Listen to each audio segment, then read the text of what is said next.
All right, let's get it. Okay. Y'all wanna we can pour something before we start or toast? Sir. Okay, let's get it. Let's pour up a little bit. Okay, yeah. Got the battles in the house tonight. Let's get it. I'm excited, yo. This is good. It sounds so cool. Yeah. I can see you right here on camera. Let me make. Yeah.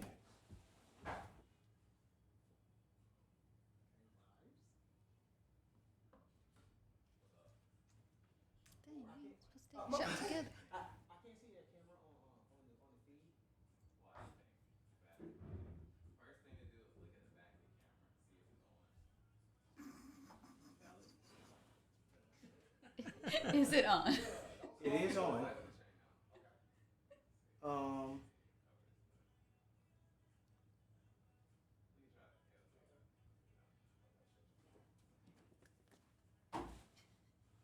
It is on. Mm-mm.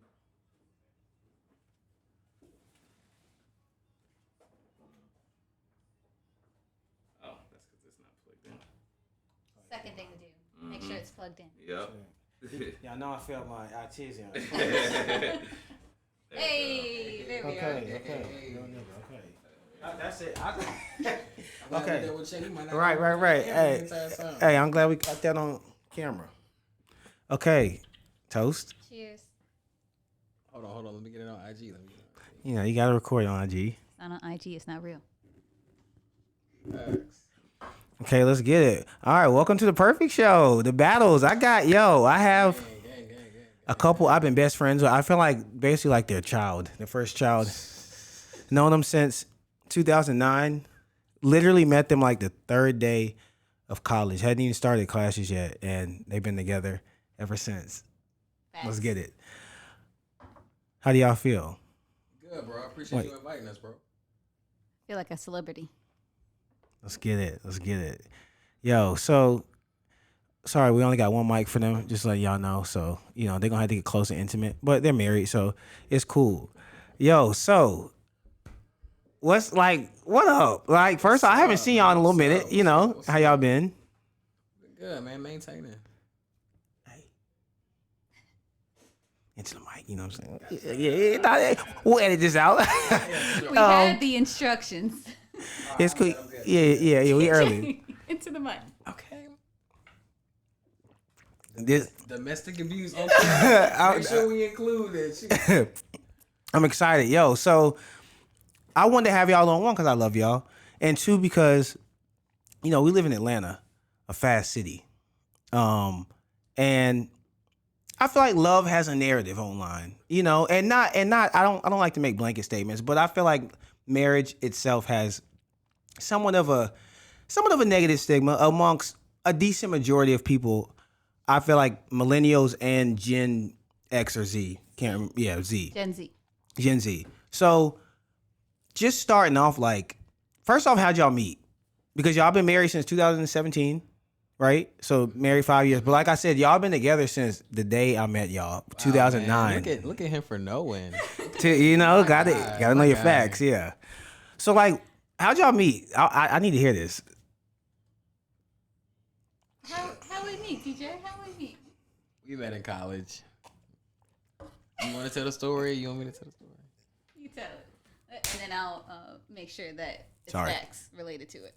No cap. I mean, the long and short of it is, I mean, she's been mine since she met me. She just didn't know it yet.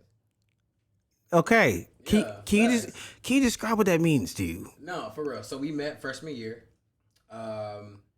I remember her seeing her at the fountain and thinking she was cute. You know, just want to approach her, and then coming to find out she was friends with friends, and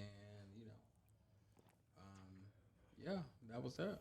You know. Okay, wow, man, that's pretty light and mild. Okay, that's good. okay.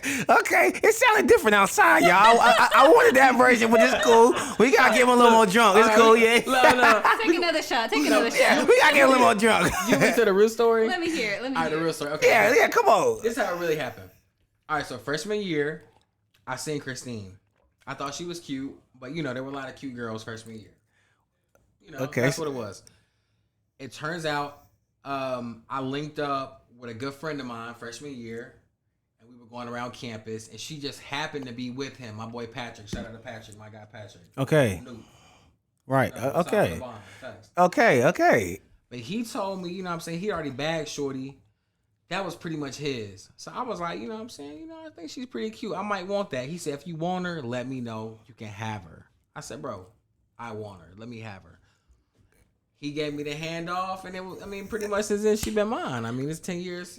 Just want to go on record. I was nobody's. Like, when I went in, I was nobody. Like, he wasn't mine. I wasn't his. That's been that. It was, everybody DMing everybody on Facebook before you come in. So he just happened to DM me. She was mine before she met me. She just didn't know it yet.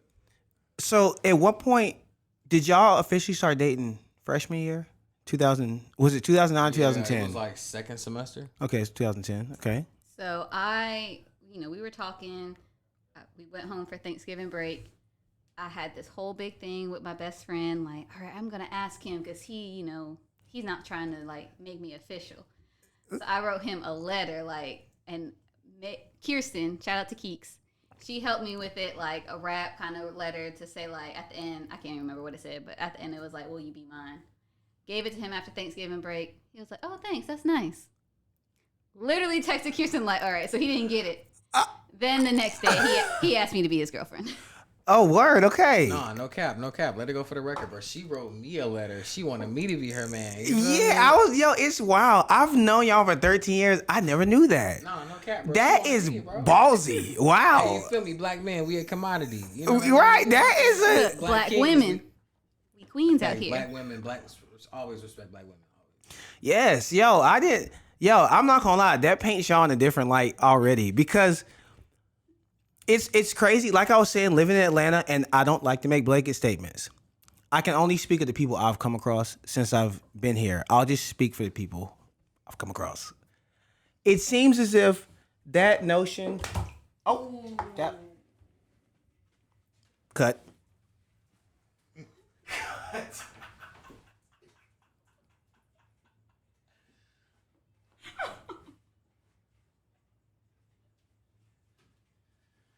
Brandon had too much wine. I did not think that out. The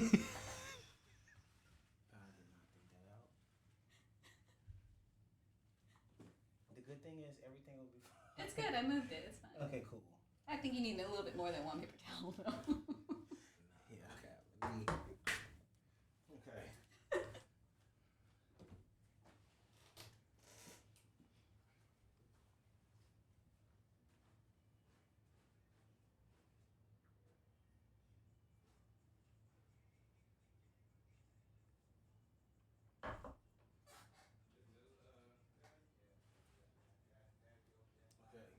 So, how do you feel so far? Good. Nice. Okay. Wouldn't be life if that didn't. Creed. Okay. How you feel so far? I feel good. The first few questions definitely were icebreakers, so. Right. Pass it to Christine when you're done so she can get it on this side. Oh, there's some.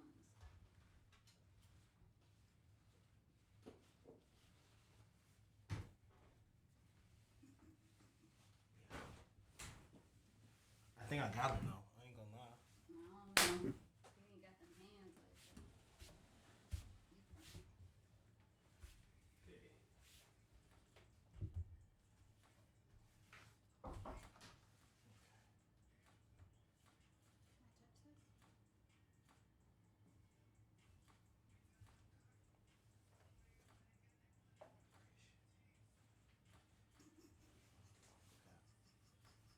Are we back in college? Are you?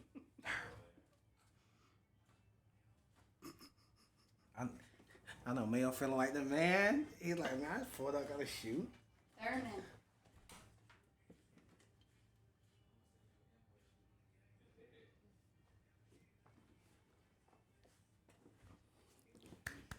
podcast voice. Yes, right? It's so crazy. This is what I need on like my answer machine. This makes me want to do ASMR. Yeah, when you took a sip, It's wild. All right, you ready? Okay. You know? yeah, I saw that interview or podcast with ASMR. I've been watching that. Oh. I like watching people eat. It's I don't yo, we can get on that. We can definitely touch on that. We, Just don't forget. wait, nah. Other way. Other way. Yeah. Right. Yeah, those are right. Okay. He turned. All right, cool, y'all. All right. All right. Spilled some water. It happens. God spilled some water. Noah had to clean it up. JK. So back to what we were talking about. Oh, we can start something new because now that we broken the ice, y'all are married, you snagged her. But in all reality, you snagged him. That's the wild part. A hot fucking commodity. Okay. So yo, like Is he though? Is he though? I'm the hot commodity. both hot commodities. Hey. Okay, so question. Marriage. Not even marriage, the wedding. What is that like? One of my best friends just got married in January, and it was a weekend that it snowed down here, and so it was just a rare event where just like a lot of people just couldn't come. And so what was y'all's wedding like? Like not the day necessarily, but like how would you describe the build up? You know what I'm saying? Like the days from the day you asked her, like, what's that like? Both of you. I don't care. No, I remember I proposed to Christine at the Ferris wheel at Centennial. Oh, word. Okay. Yeah, I took her to brunch at the Sundial, and then we went to the Ferris wheel at Centennial. And yeah, after that, I popped the question on the Ferris wheel. Shortly after, started wedding planning, bro. But yeah, it was pretty fun. The excitement, the build up. Had an amazing wedding. Tons of friends and family. Shout out for everybody who pulled up. Nice. So once y'all went to the Sundial, did you have a hunch?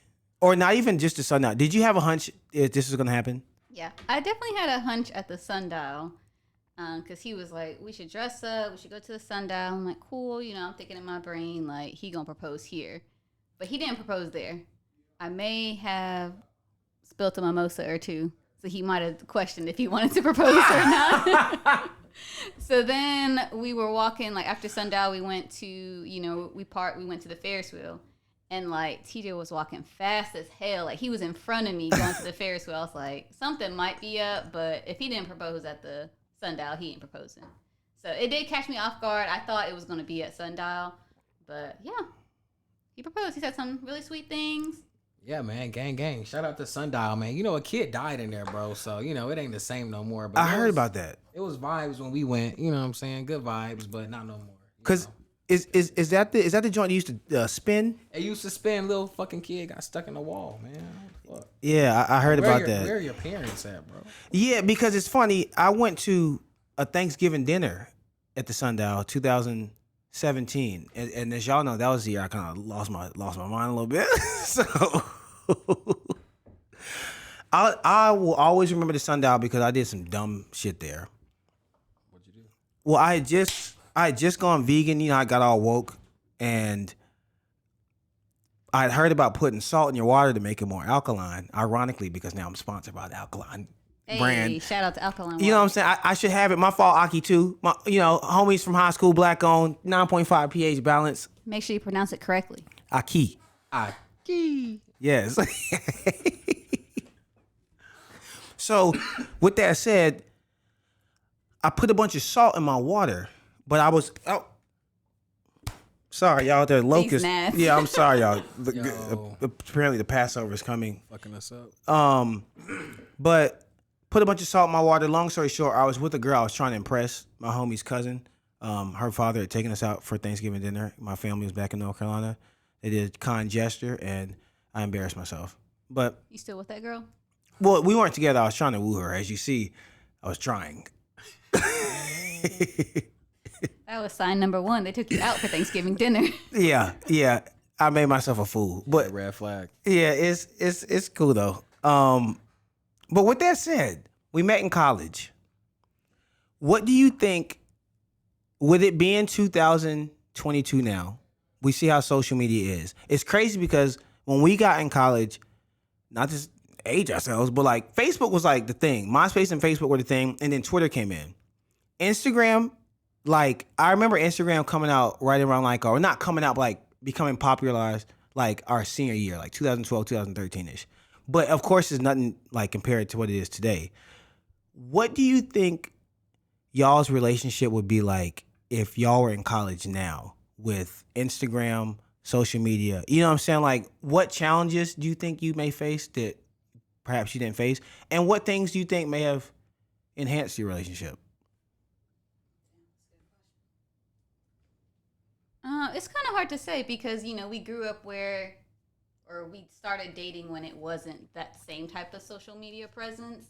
Obviously I feel like we're still kind of hip, so we be on Instagram and stuff like that. I feel like it would be the same because at the root of it all, we're still connected outside of social media, right? Like we post a lot on social media, but we know like what we want to post and what we don't want to post. So I don't know if it would have really affected us, if social media was the way that it is now than it was when we first started dating. Okay. No, that's a valid question. I remember when we started college, Facebook was the vibe, Yeah, everybody was on Facebook. crazy. And then by the time we graduated, it seemed like Instagram was the vibe. So things have definitely changed a lot now between then and now. But as a couple, you got to be able to distinguish between, social media and, reality, what's really real. You know what I mean? But to answer your question, if we were still in college, it would definitely play a significant impact because I feel like this generation is so focused on social media, man. It just plays such a huge impact into their decisions and their decision making and how they make their decisions and how they move. But for us, no, we got a solid foundation. I feel like we would have been the same. Ain't no shaking us, right, babe? Okay, yo. And so like, just individually as humans, you know what I'm saying, just separate from each other, like, do you think if you were 18 now, you started at UNCG, shout out UNCG. Hey, Spartans. UNCG. You know, hey, 1891, fuck. Like, what do you think, if you were 18 right now, you're about to move into your dorm in August, what do you think you would change about your lives individually? Like if, you know what I'm saying, like relationship aside, like what do you think you would use social media for, like to your advantage, I'd say? Because I think about this all the time. No. That's interesting, bro. I think about it all the time too. I think about our friend Lamar. Shout out to Lamar, fresh gang. Yeah. Gang, You know, gang. Mac D. No, I feel like we had such an impact, and I feel like at the time we didn't recognize the following we had. I remember times we would stay up until 3 a.m. roasting each other on Twitter, and I had friends from North Carolina, Rocky Mount, Raleigh, reaching out like, who the hell is Brandon Lamar that you roasting on? It's funny as hell. I don't know him, but it's a good time. So if we would have started a clothing brand or a podcast, we would have used our social media for actual influence to, make some profit. I think about it all the time, man. Like we could have started a clothing brand for Fresh Life. We could have started a Fresh Life podcast. We could have done so much with our following, bro. I think about it all the time. So yeah, man, you got to use social media to your benefit. Nice. Yeah, I would agree. I feel like not me necessarily. I feel like y'all are the cool ones here, but Fresh Life would have gained like thousands of followers if Instagram was the way it is now, or even like TikTok. Like I would have been in a TikTok with like a Fresh Life pizza shirt on. You know what I mean? So shout out to Fresh Life. Hashtag Fresh Life. Hey, okay, yo. And for those who don't know, man, yo, we just used to all hang out. Fresh Life was just a gang of dudes who we were in college. We went to UNCG. It's funny. We went to school with the baby. That's the crazy part. Shout out to the baby. Shout out to the baby, John Kirk. I lived in the dorm with him. And it's so wild because I always I remember seeing him and I just think to myself, it is so wild. It is like, yo, I got to tell my baby story, bro. Please. So, I have a nephew who was in high school. So when we riding out and we cooling and we blasting Baby in the whip, I'm like, bro, it's crazy. I went to school with this man and he's like, but you're old. Like, he's young. I'm like, bro, chill out. Like, yo, real talk.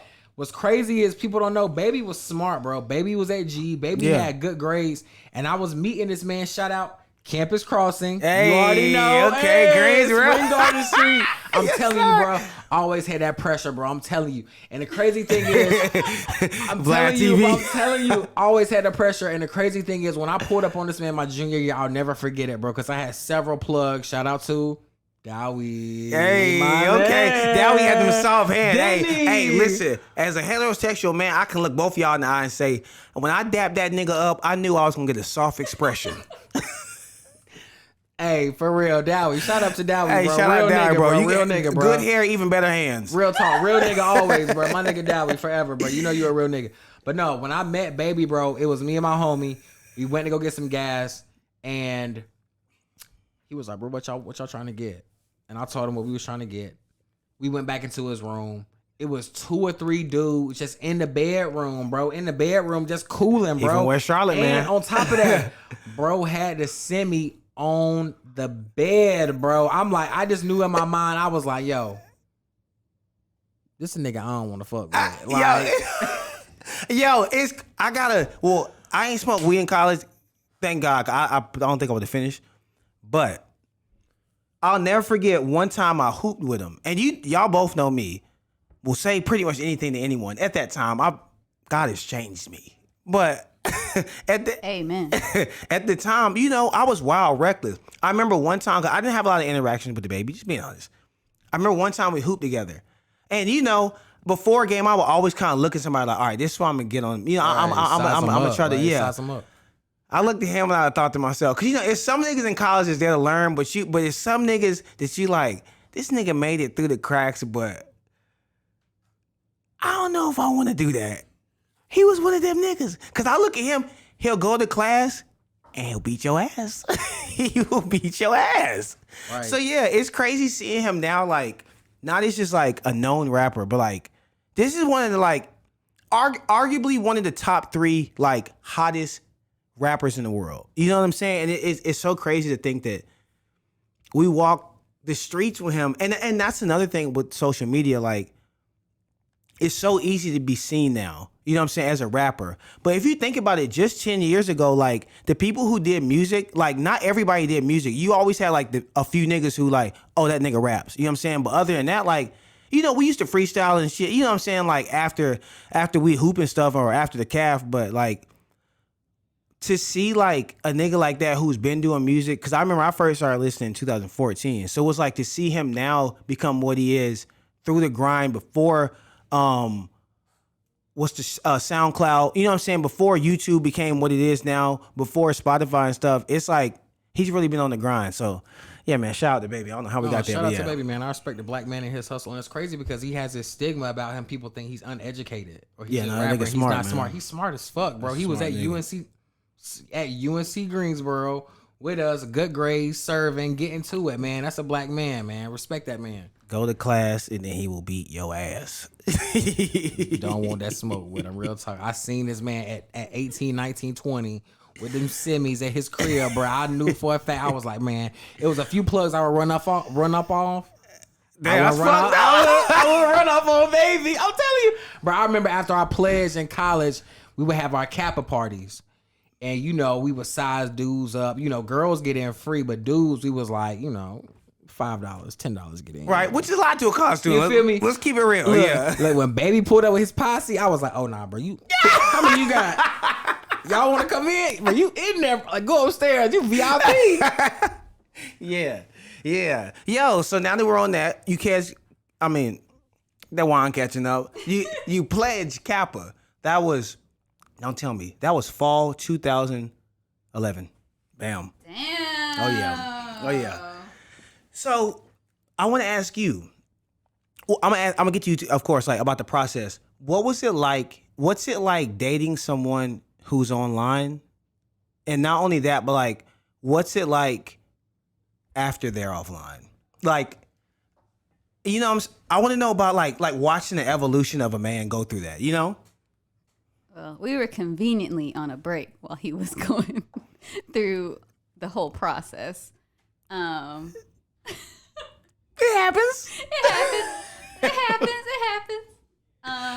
But I feel like at the end of the day, like I trusted TJ. Obviously, you know, I wasn't at every like move that he was making, but I trusted him. So shoot, on his probate like night, like I was there at his probates, but in college, like I didn't club like that. So I was like, all right, well, I'll see you tomorrow. Like, and you know, he's told me stories about like what happened that, you know, that crazy night of, you know, being at the club and stuff. But I don't know. I feel like for me personally, it's just trust.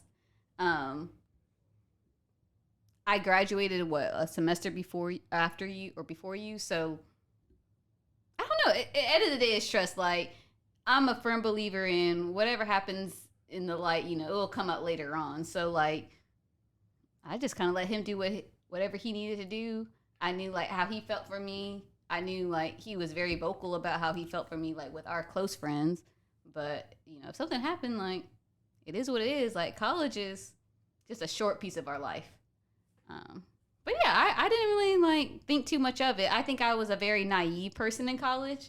I feel like maybe if I was the woman I am today, with him pledging, I might have felt differently, but I was growing in college, you know, so like right. My parents didn't have the, you know, 4-year education like I did, and my brother graduated so much earlier than I did, so it was just very different. But I was like, oh, okay, so this is just part of the college life. Like, this is what he wants to do. It's not really for me, but if it's meant to be, it's meant to be. So that's kind of how I feel about it. Okay. Damn, that was a great response. Hey. So like for you, like, cause you know, you and I, like, you know, we were tight before and after. And it's like, and we were living together during the process. And I remember, I'm not gonna lie, like, I'm so sorry. I try my best. I just want to let it go. Like, Brandon and I were friends before TJ and Brandon were friends. I just want to put that on the record. Yeah, it's crazy because, like, we started off tight. And, like, that's one thing, you know, I wouldn't say this on, I've been waiting to say this shit for 13 years. I'm a little drunk now. Say that shit, Brandon. Say that shit. I really, like, appreciate you. Like, I feel like a lot of niggas, most niggas I know, would just, like when they see a dude and a chick being tight, you know, like most niggas just gonna like, you know, be wanting like side eye and shit. But I'm like, you never side eyed me, and we cool to this day. You know what I'm saying? Because it's like I really think it speaks to volumes of like confidence on one hand, but just like that thing that's missing. The reason I hate rap music, pride. You know what I'm saying? That pride of like, I got this chick I like, and especially at such a young age. You know what I'm saying? I feel like it'd be easier now in our 30s. But at 18, to be able to see a dude, you know what I'm saying, just like you, black, in college, you know what I'm saying, bunch of women to choose from, and just allow like a friendship to cultivate, that shit, you need to be back. I'm gonna hug you after this shit is done. You know what I'm saying? Because it's like, I don't know, it's something that like, this boy... Sorry, the noise y'all just heard was the ghost of a drunkard coming to take the Casamigos. Jesus Christ. Shout out to the Espelon. That's what that is. Oh, that's Espelon. Okay. The wine, yeah. Sorry, y'all. My C's and E's get mixed up. But yeah, like, I really want to thank you for that, because it's like, I'm the type of, I feel like I'm not like the typical nigga, you know?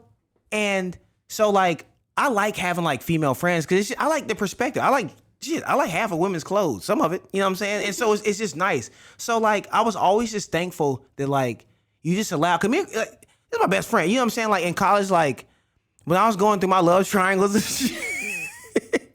There's a few triangles. You know what I'm saying? Like, I need help, shit. And so, yeah, man, I love you for that. I'm drunk now. No facts. No, I respect that, bro. But here's the thing, bro, that a lot of people don't recognize is like, and here's what Christine, I love my wife to death. And I just want to say this. When you sign up to date a fine ass woman like my wife, That's what comes with it. You know what I mean? Like, she gonna interact with other men, and you just got to be able to play that part. If you don't want to find a woman, you know what I'm saying, just date you a mid woman. That's what it is. And I trust her. So I mean, it doesn't matter what she does. She has tons of male friends. She does, you know, happy hours with men all the time. And I trust her. I'm not really worried about it. You know what I mean? Let's make it like men and women. Like, don't be. Like, Okay. I don't have a plethora of men that I'm drinking like tequila with or anything. Okay, I'll put that on the internet because you know niggas in the comment section, they waiting. I know y'all niggas in the comment waiting. She taking niggas. No, that's a good point. Like, I've never really thought about that because you have been so cool about it. But like Brandon and I were like tight. Like, I went to your hometown like just with you when me and TJ first started dating, like for the fair. I be thinking about that that's shit. That's a really good point. Yeah, and I'm like, it's like that's something that like even what you just said, like, you know, when you sign up to date like somebody that you feel like is like, hey man, like I know niggas gonna want you, you know what I'm saying? And to like that takes a level of, it takes humility, man, because pride, I swear pride is the killer of black men's interaction with each other. Like, I feel like that's the biggest block between us. No, for real. Pride is huge. And I think there's nothing more corny than being in a relationship saying, hey, I'm going to commit myself to you, and then not trusting your woman. You know what I mean? You got to go through her cell phone. You got to check her location. If you're in a relationship with her, you got to trust her. I think there's nothing more corny than, you know what I'm saying, being in her back pocket and just checking over her shoulder. I mean, if you're in a relationship, you got to trust her. If you dating a bad woman, you got to deal with what comes with that. You know what I mean? That's just what it is. That's real. So question, as a husband, what do you think is like the biggest transition? Because like I said, I feel like that level of confidence and understanding is already monumental. So like, in your eyes, because now I really want to know. You need to be a fucking marriage coach or some shit. Like what do you think? Was there like a flip even in that, like from dating to marriage? You know what I'm saying? Like then what becomes your level of thinking when it comes to a wife? No, that's a valid question. The funny thing is people ask us about marriage all the time and how things are going and what's the difference between dating and marriage, but nothing really changed for us, you know? I tell people all the time, I'm not no marriage coach. We're not perfect, you know. We argue from time to time, but we continue to evolve as a couple. We continue to date, do new things, explore new locations, restaurants, you know, explore things sexually. Hey. Only way to expand the human population. You can't stay static. You got to continue to try new things and do new things. That's how you evolve as a couple. We still date. We go new places. You know what I mean? She comes home from work sometimes. You know, I'm cooking in the kitchen naked. You know what I mean? You know, we got to do new shit. Yo, so one thing, because I have a question for you. One thing I love, y'all need to follow them, by the way. Like, one thing I do love about y'all Instagram, it's so funny. Like, whatever you post, you gonna post. Whatever you post, you gonna post. But I love that because one thing I've noticed is like, y'all be out every weekend. You know what I'm saying? Hey, Mayo over there in the corner, I know y'all can't see him. Can I get a hell yeah? Hell yeah. You know, and like, it's one thing, like, my subconscious is really taking it. I'm like, yo, like, y'all are still dating, like you said, because it's funny. I'm telling you, since I met y'all, like everybody who's been to college, you know, you have that week you move in and you don't start classes till that next week. I met both of y'all before classes. I've never known y'all to not be together. When y'all say y'all took a break, shit, I ain't know that. Shit, I thought we were closer than that, but it's cool.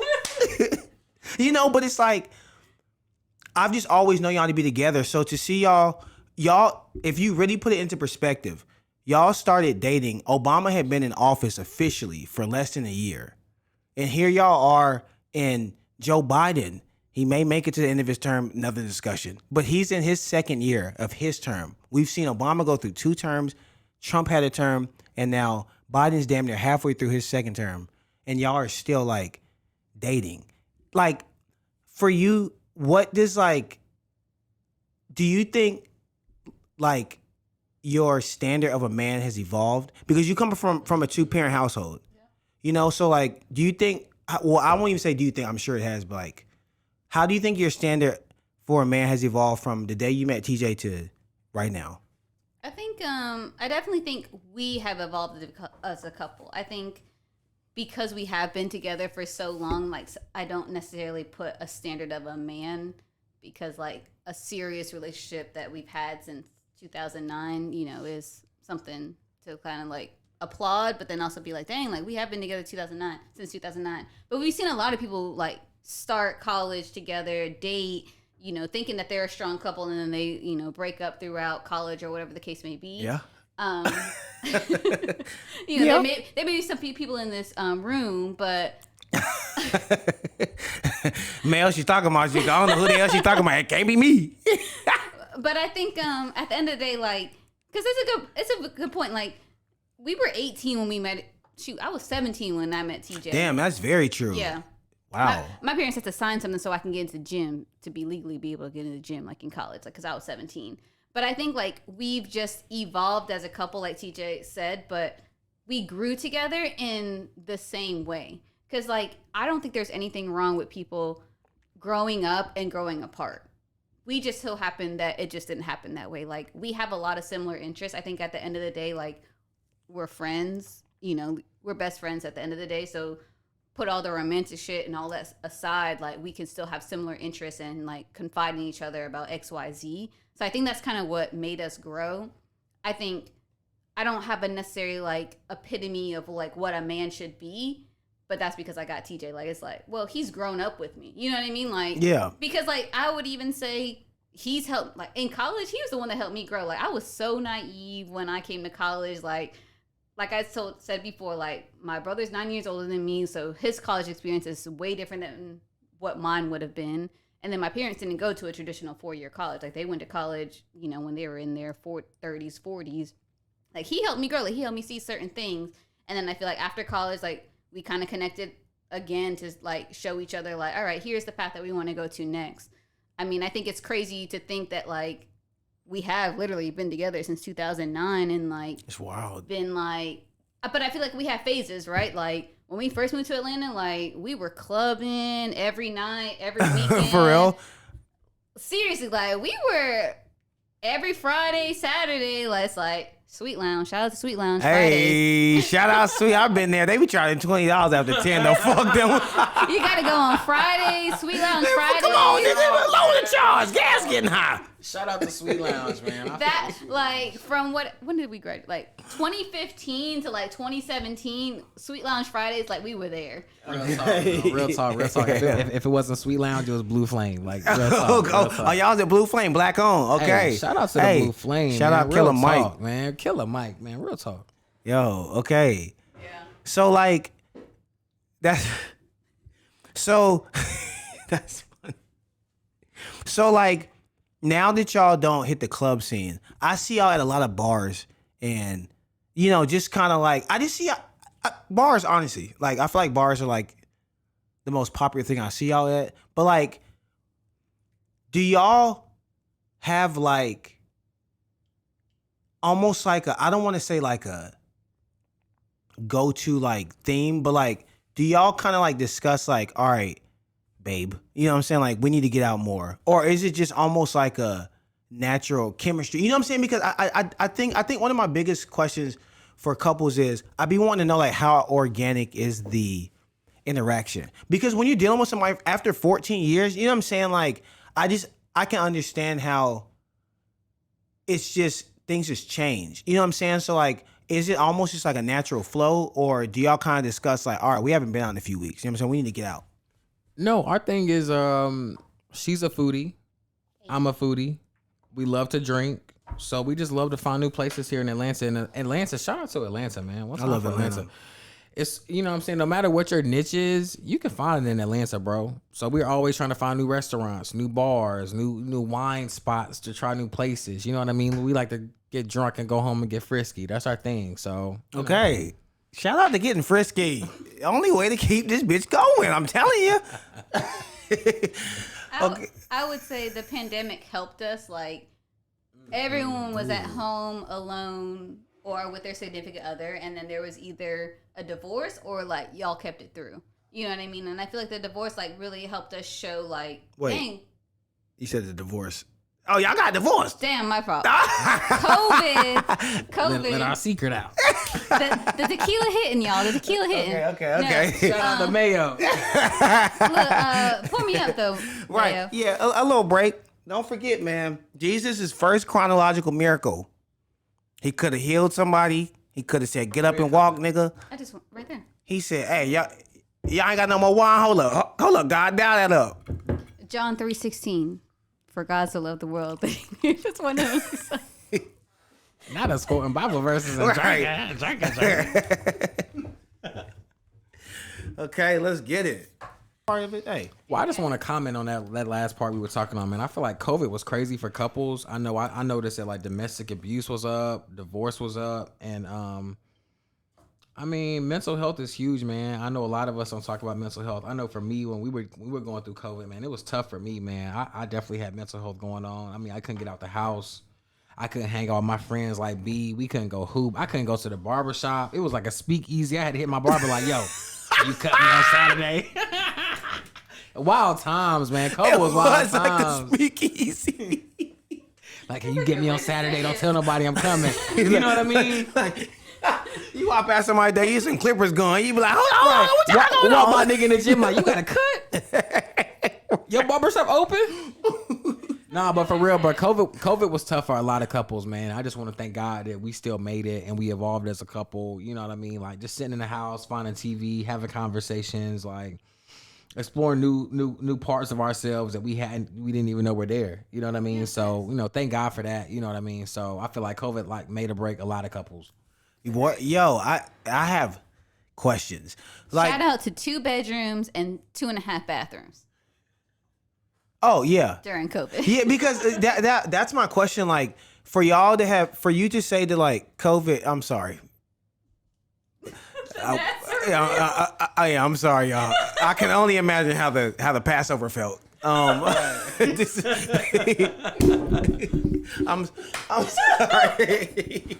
Not the Passover. What do you think? What, like, individually, what do you think helped the absolute most during COVID? Because I feel like this is something I want to answer it too. Like, what do you think helped you cope with COVID the most? Because I literally think I could ask any human on the planet that, and we would all have a very good answer. I would say like, and this is just truth. Like, TJ had a playlist for every day. Like, he can play a song. I'd be like, dang, this is like March 2020. This is April 2020. So I feel like I definitely recommend, you know, the 2-bedroom kind of thing, because we were together like, you know, 24/7 working, you know, eating, sleeping all together. So I think that kind of helped. Like, knowing, I mean, we might have become alcoholics after COVID, because like 5 o'clock, it's shot o'clock.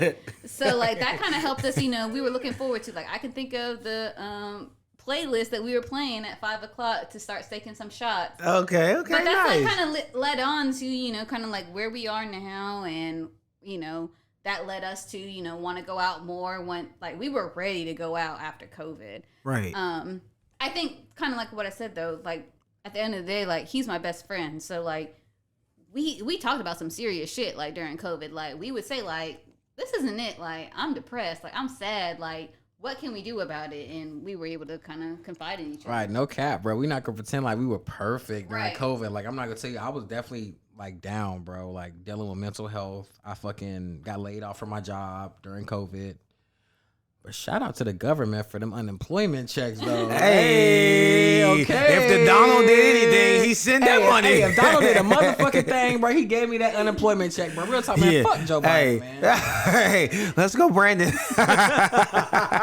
Bro, real talk, bro. Fuck Joe Biden, bro. I'm telling Let's you, go, bro. Brandon. I never. We're not going political here, okay? All right, we're not going political, but just let me get this. I just want to preface this by saying, let me get my little segment, bro, saying on this, bro. I hate how the Democrats basically say, like, you know what I'm saying? Like, I understand the right and the left are basically the sides of the same fucking bird, right? You know what I mean? Like politics are fucking dumb at the end of the day. You know what I'm saying? But here's the thing that gets me. Republicans will spit in your face, but Democrats will fucking stab you in the back, bro. Hey, Joe, what's up with my fucking student loans, bro? What's up with them Ukrainians getting these billions of dollars? What's up with my student loans, B? You know what I'm saying? Like, we voted for you. We the reason you in office. You feel me? Like, and don't get me started on them crime bills from the 90s. I'm one of them woke niggas, but I ain't do it yet. Hey, Bill. Hey, Joe, you not getting that second term, B. It's right there.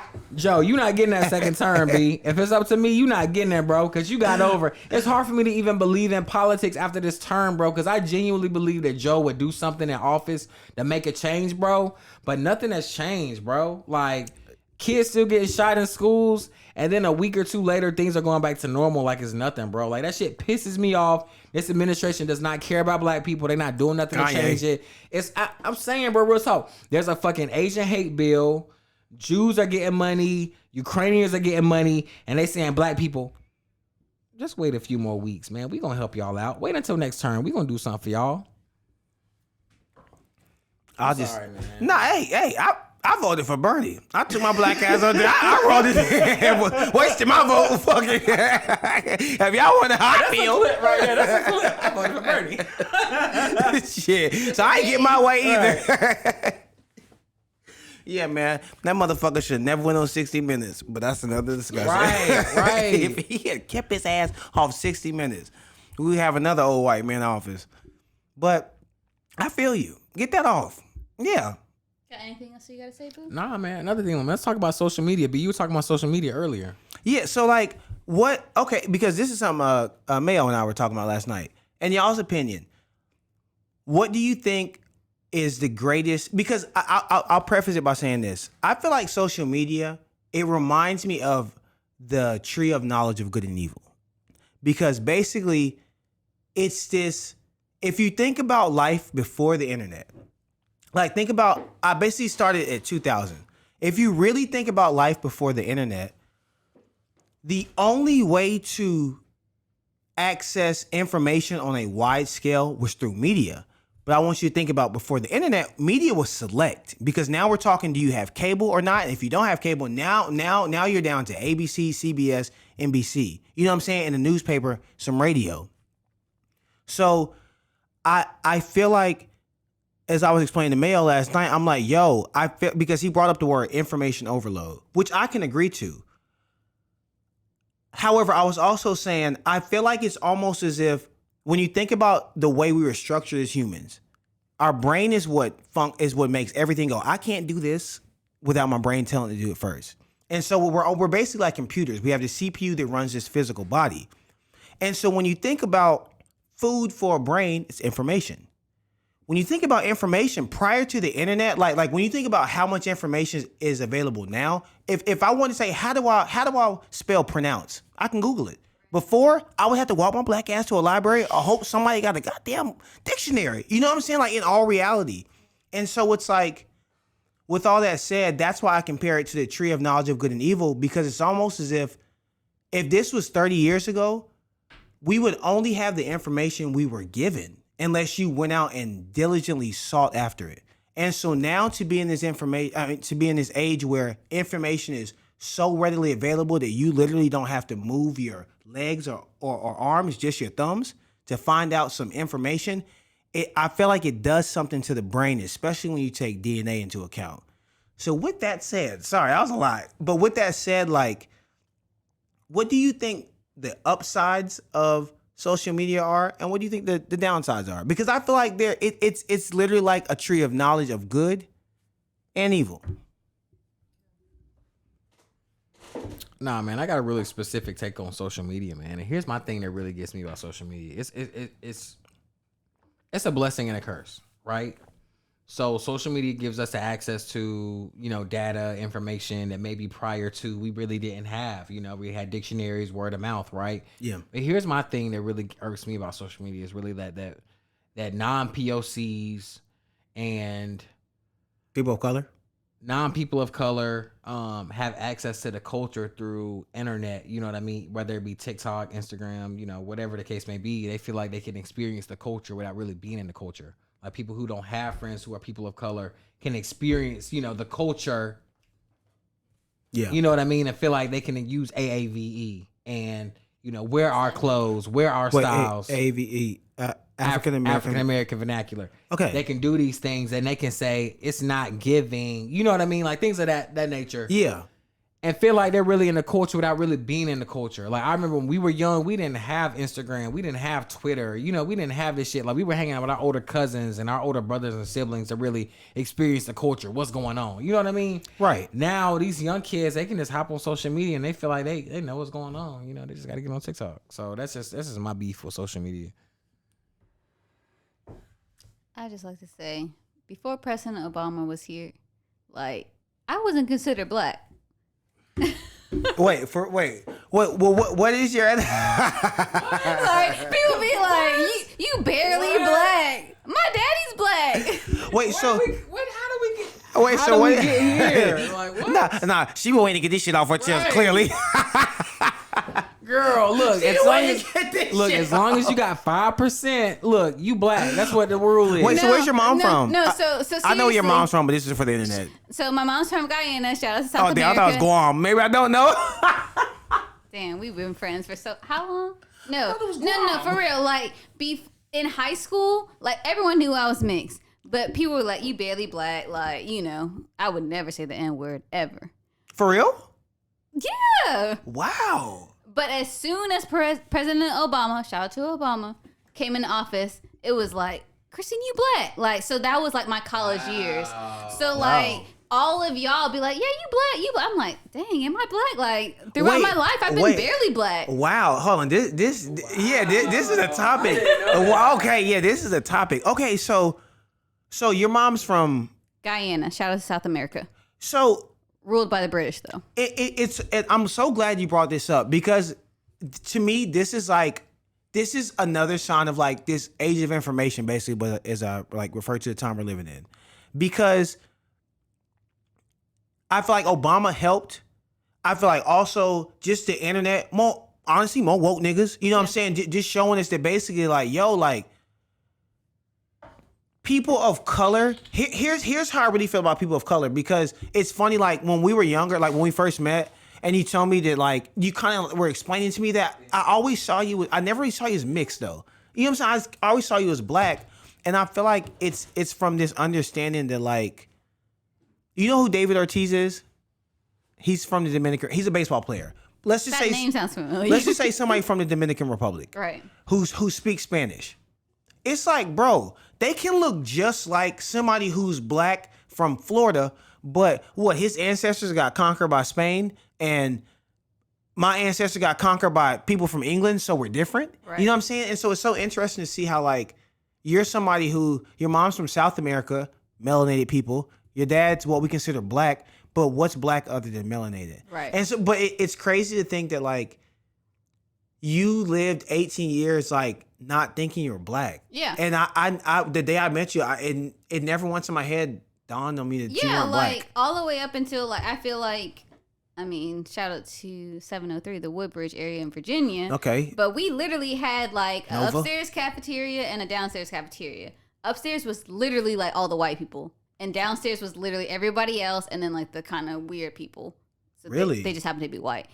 But like once Obama came in office, I remember like all of my friends, like I had a good mixture of friends, but like in that cusp of like, you know, when President Obama came in 2008, like when I went to college, like people were like, oh yeah, you black. Like I never grew up thinking like I was black. It was like you were always the mixed chick.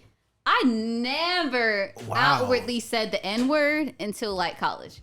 Wow, really? Yeah, 100%. And your mom's from Guyana. Guyana. I'm gonna need you to get this. I'm sorry. This wine has Guyana and part South of my America. brain is cap.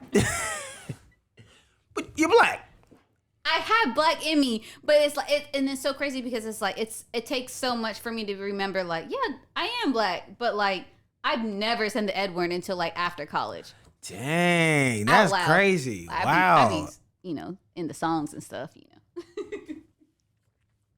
Wow. Yeah, but like as soon as I came to college, I'm like, yeah, you black. But like in high school, it was like, oh, you're barely black. You know, like you're the mixed person. Like, yeah. So what is it like being like mixed? Like viewed as mixed? You know what I'm saying? Because like I've always wondered like I'm black, so I know what it's like to be black. I've always wondered what it's like to be white, but at the same time I'm like, I'm good. So shout out all my Europeans. Facts. You know what I'm saying? We got natural melanin. We don't need no sunscreen. Yeah. If somebody asked me if I can go back in time, somebody asked me like 2 weeks ago, if you can go back in time to one period in time, where would you go? I'd go to 1492. I'd go straight to Spain. I'd tap on Christopher's shoulder and say, you get your ass on his boat if you want to. I'm going to whoop your ass as soon as you get over there, you motherfucker. But anyway, with that said, back to where we were. So specific. Yeah. He was ready for that answer. Oh, yeah. He asked the question and answered it himself. You go ahead and change the world if you want to.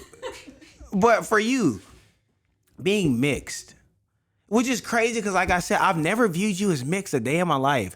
But if you ask any of my friends, like in high school, they're like, "Oh yeah, you mixed." Like, you know what I mean? Like, I had my white friends, I had my black friends, I had my mixed friends. Like, yeah. Wow. So, do you think did you feel like an innate pressure to like live up to one race's like superior status? You know what I'm saying? Like, or like, what's it like for a kid who's mixed? Like, do you feel like you have to balance out those races, or I gotta get Kaepernick in next? Well, I definitely feel like obviously most of our prime years were before social media. So like I just lived like Christine, you know what I mean? Like, so I had my friends, I knew kind of like what things bonded us, and it was able to be me. I think it's very different how I grew up in middle school and high school than it is now, like with social media and how so much of a presence race is. But I do remember like I remember a very distinct like difference of growing up in the middle school, high school era of like, oh, you're mixed, like you're barely black, to, you know what I mean, to like when I went to college, like TJ and you being like, oh, you black, like you one of us. And I'm like, dang, like, am I one of y'all? Like, I never like felt that connection before. Like, I always knew like I'm the mixed girl, you know what I mean? Like, I grew up dancing. Apparently most of our dance friends, like, you know, were mixed, so it just kind of happened that way. But it was a very distinct difference between before Obama and after Obama that I will always like kind of live by, to be honest. That is very interesting. Yeah. Very interesting. Wow. Yeah. Shout out to the mixed chicks out there. Right. Wow. What's your take on this? Cause shit, apparently this is breaking news to you too. No, real talk. No, I remember when we dated, I just kind of recognized her as just kind of being, you know, cute, you know, light-skinned chick, looks like Maya. I never recognized her as like really being mixed. Right. Really being different. You know what I mean? I just saw her as like a black woman with a curly texture hair. So I never really looked at her any differently. I didn't realize her experience was that different, you know. I noticed she has conversations where she says like she's in rooms where she's like with white people and she's a black girl, and then when she's a black woman, she's a white girl. So, you know, I never had that experience, so I can't really speak to it. Yeah, if we want to talk about just our era and living in South Carolina, I mean, like, that was a very different era. Oh, when you were grad school? Yeah, in grad school. Shout out to University of South Carolina. Hey, Gamecocks. Columbia. Go Cox. Well, hey man, real talk, bro. I want to talk about that area in South Carolina, bro. It was definitely different from moving from North Carolina to South Carolina, bro. Oh, you moved with her? No. I lived in South Carolina, bro. Yeah.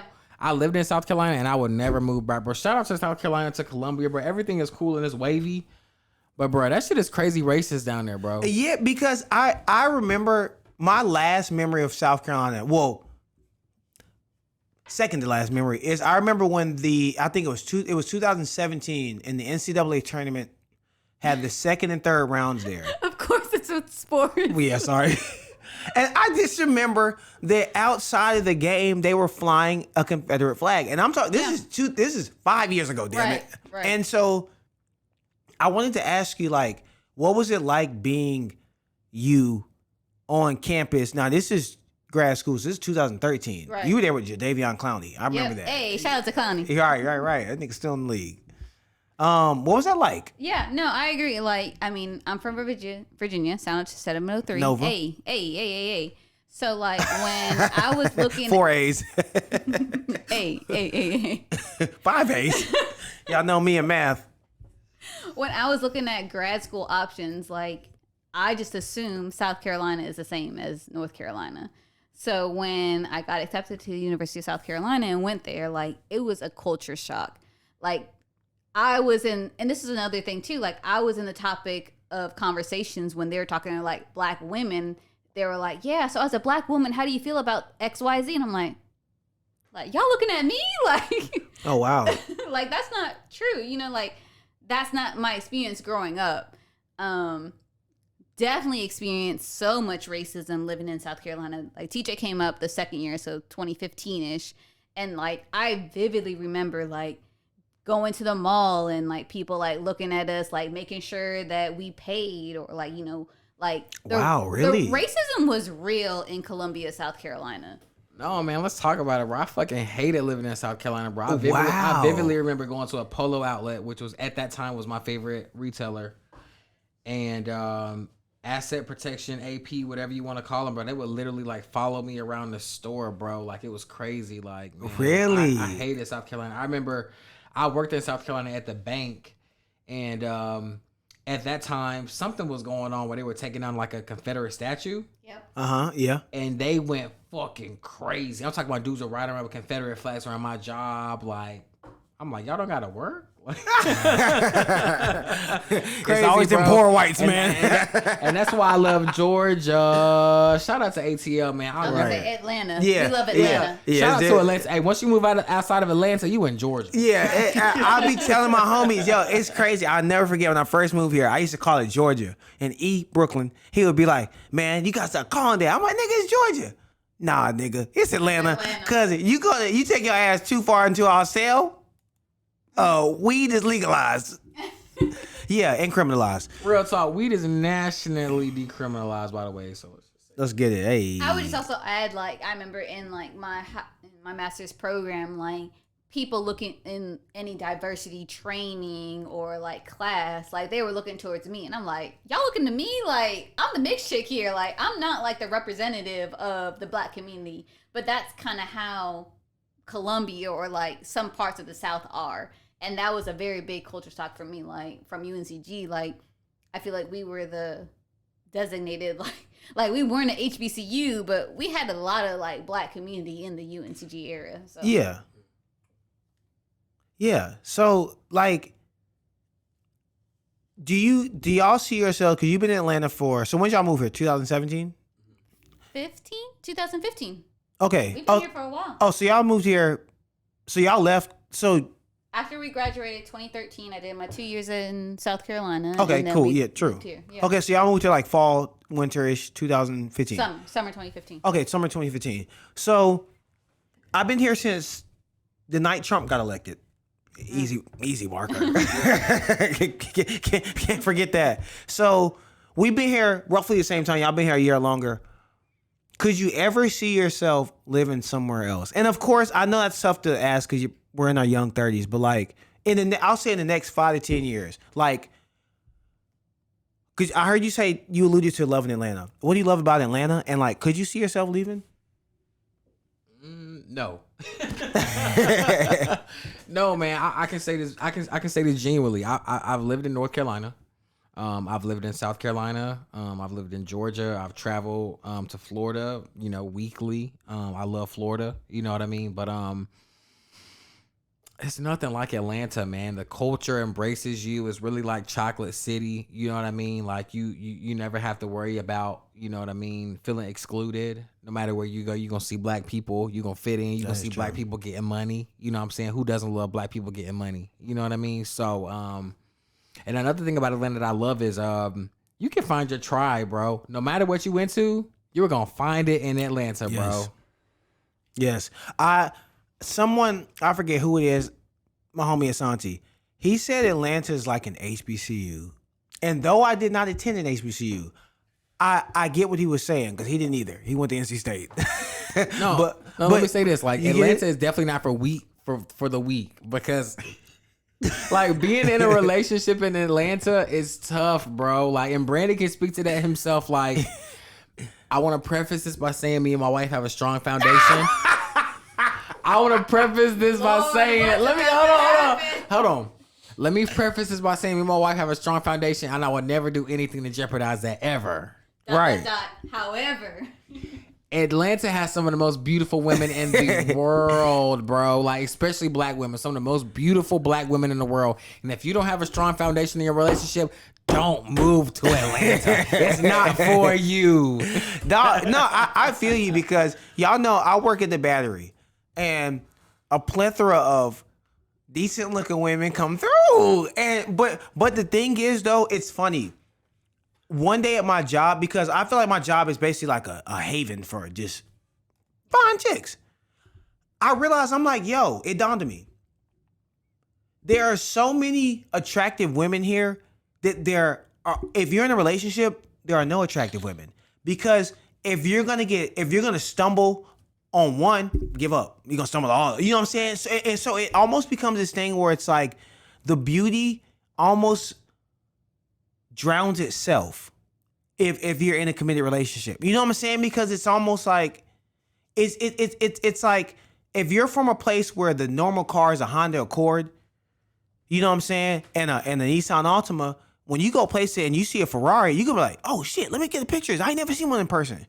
But when you live 2 minutes from Lennox, you know what I'm saying? After 2 years, what's the Lamborghini to you? Because you're gonna start because then it's gonna in your mind you're gonna be like, half these niggas rented it. You know what I'm saying? And that person, you know what I'm saying? That perspective's gonna change, and so I feel like I can attest to that. Like coming from North Carolina, I remember my first thought was I went into a Marshalls. Three of the cashiers were fine as hell, and I'm like, whoa! I'm like, Lord, help me, I have a lust problem. But then, and this is no knock to, because never want to down black women. It's the same with niggas. I've seen some attractive, I've met attractive dudes. I'm friends with attractive dudes. You know what I'm saying? I know an attractive nigga when I see one. If I was a white man, I'd be Thor. You an attractive nigga. Hey. If I had to come back, I could be you. You know what I'm saying? And so, with that said, like, once you get into the mix and you start to see, like, okay, this shit ain't everything. But that's why I'm glad you said you got to come in. If you move to Atlanta without a firm foundation, you can get swept with the sweep. And here's what's really important, man. If y'all don't remember anything else from this interview, here's what I want y'all to remember. Real talk. It's all about connection and not company. When you get a little bit older, your soul realizes that it's not about just having company, man. It's really about the connection, the chemistry. That was some deep shit. Agreed. Damn. Nothing to add to that. Wait. I have nothing to add to that. That was deep as fuck. I'm not gonna lie. No, real talk. I feel like in the age that we live in, everybody kind of wants to, you know, and here's another thing about social media, bro. We weren't made to have social media, bro. Like when we came up, bro, like we had Facebook to stay in touch with family members, right? But now with the age of Instagram and TikTok and all this stuff, we see so many beautiful women, and it's like it's so hard to be content with what you have because you see what everybody else has on Instagram and TikTok and just social media in general, bro. I feel you. May I offer a devil's advocate to advocate for Satan? We ready? Well, because it's funny. Cause may or not, we had the same discussion last night, and I'm a person who like I view life now that I've like gone off the deep end and I feel like come back. You know, I view Brandon life. has gone off the deepest end that you can go off of, and he's come back. Yes, I was cursing on Facebook. Yeah, I feel like, I don't know. I feel like it don't get much lower than that. Just going on rants on Facebook. Your auntie's like, why he cussing on Facebook? My mama said, I'm sick of people calling for the church. You gotta stop this.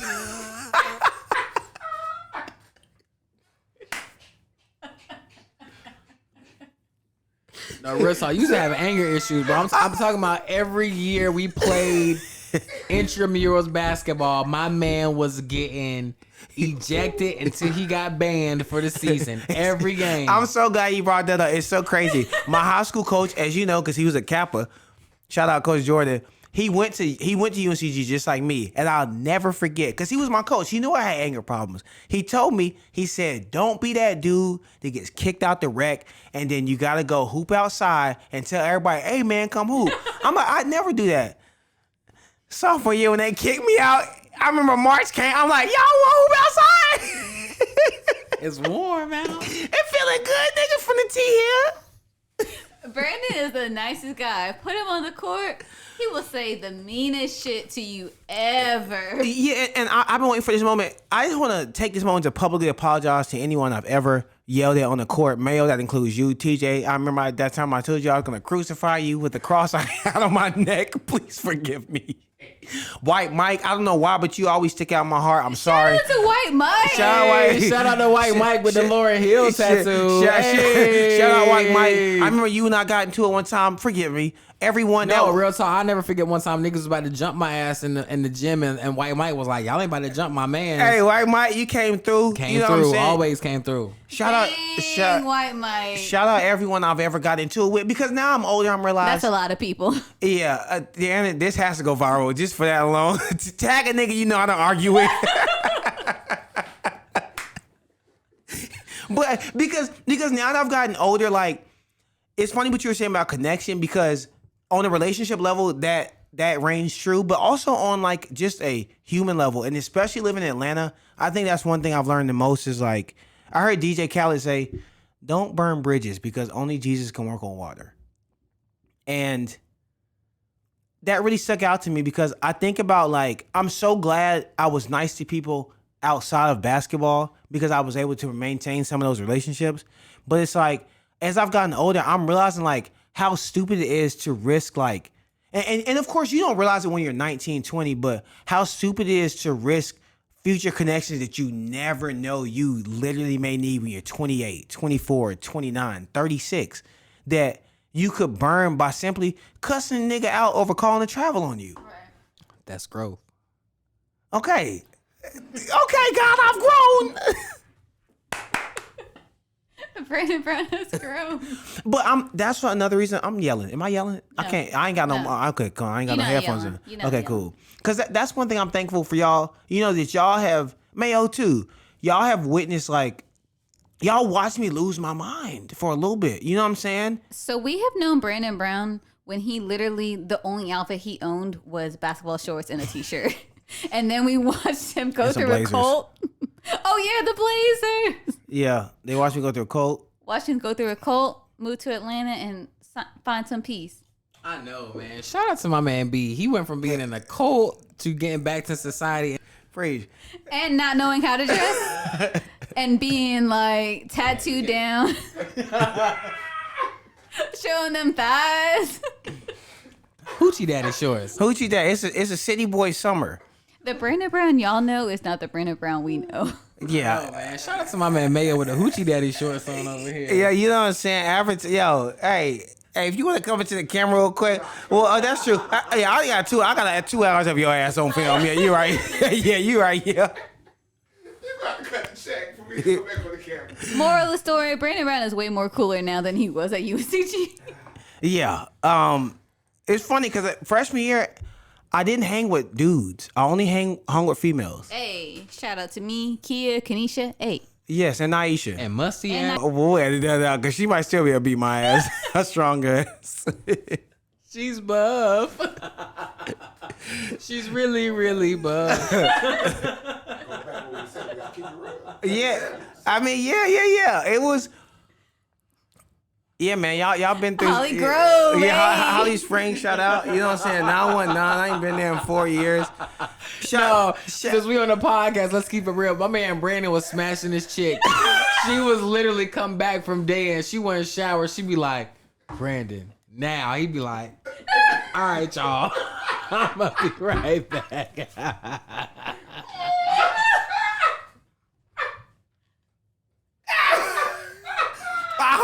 Hey, real talk. Hey, Mark, my man Mark does funeral services, and the company slogan is, if you're not happy with the service, the next one is free.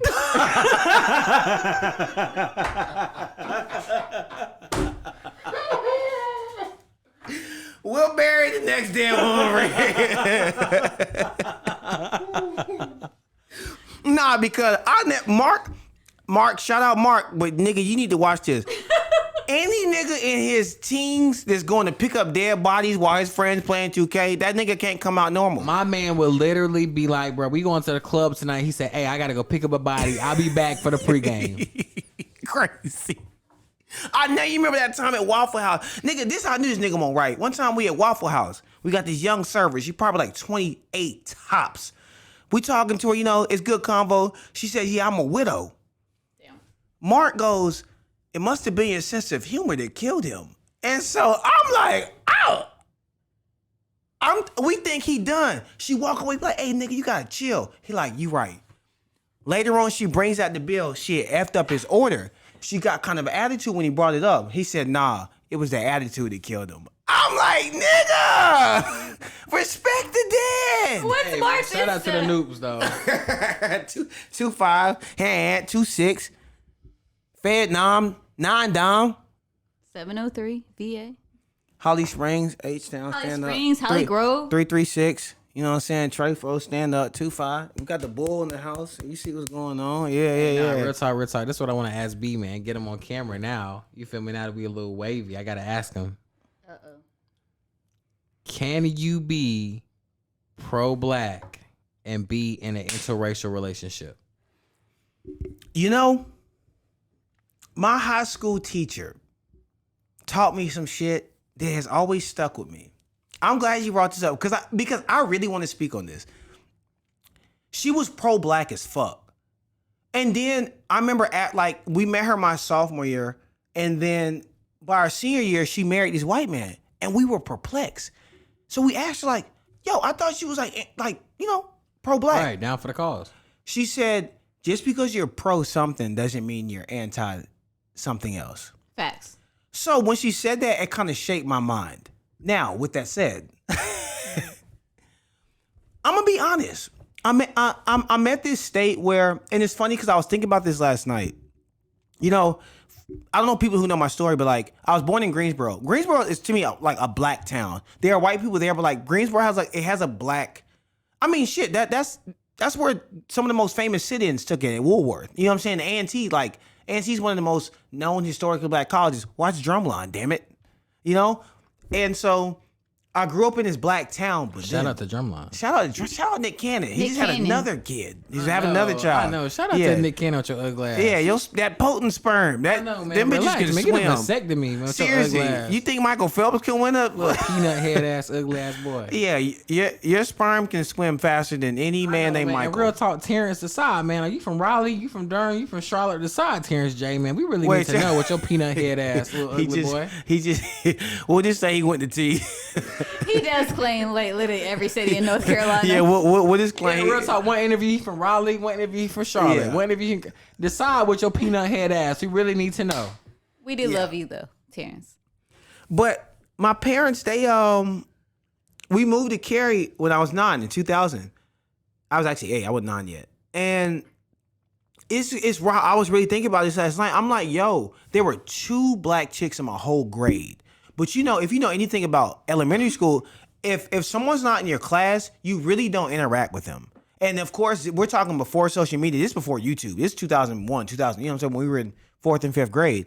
And so I think back and I'm like, I remember my family growing up, they will always tell me like, oh, you know, you act white, or why are you always around these white girls? Why don't you get a black girl? And it was like, I didn't understand how to kind of stand up for myself. But looking back, I'm like,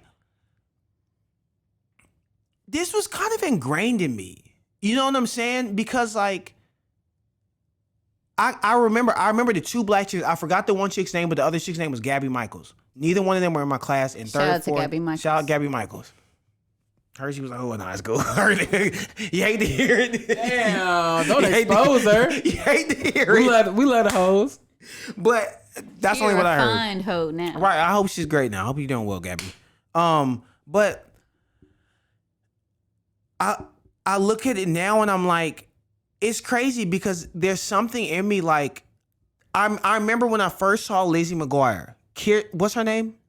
Not Kirsten Dunst. Lord Jesus Christ, forgive me. Hillary Duff. Hillary Duff. I know y'all seen that picture recently with that thing poking. That Jeez. thing poking. I think that was fake. I think that was Photoshop. You think so? I think so too, because that thing was too rotund. Yeah, that thing was fat. Okay, Yeah, it was nothing like mine. You know, I got that fatty. Tequila must be hitting. So, like, I remember seeing Hillary Duff, and like that was what I saw constantly. You know what I'm saying? Like, in my grades, and like I don't care what you say. When you drop a third grader off in the safest town in North Carolina, literally, you can go Google it. You know, Cary was voted the safest town in North Carolina 4 or 5 years, and it's like you already know what time it is. It's white, and so I felt like it was kind of like, not to be too deep here, but it was kind of ingrained into my subconscious, because not until we moved to Holly Springs, that's when I started seeing more than 2-3 black women in my grade. I remember in middle school, there were 3 black chicks in our grade, in our whole grade. And so it's like, by the time you get to high school, you like white girls. You know what I'm saying? It's either that or you don't like girls. Right. And so now here I am. I've gotten a history degree. I've learned more, and I feel like dating in college. Like, I dated some real ass black women. You know what I'm saying? And so it's. I've kind of hit this place where I'm like, I'm one of the niggas who I feel like can truly say, I see color now more than ever, but dating wasn't like, I wasn't one of those, I can only date a black chick, because that's just not what I didn't grow up around that. And I'm glad you brought it up, because I'm gonna be honest, it's a battle, because I'm like, damn, like,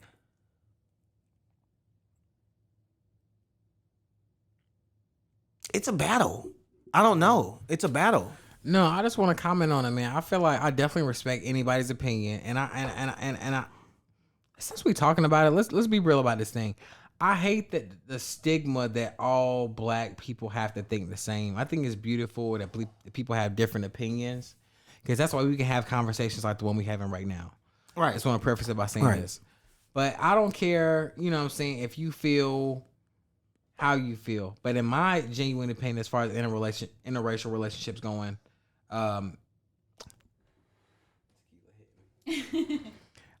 here's my opinion on interracial dating. It doesn't really matter. You feel me? At the end of the day, nah, you know what?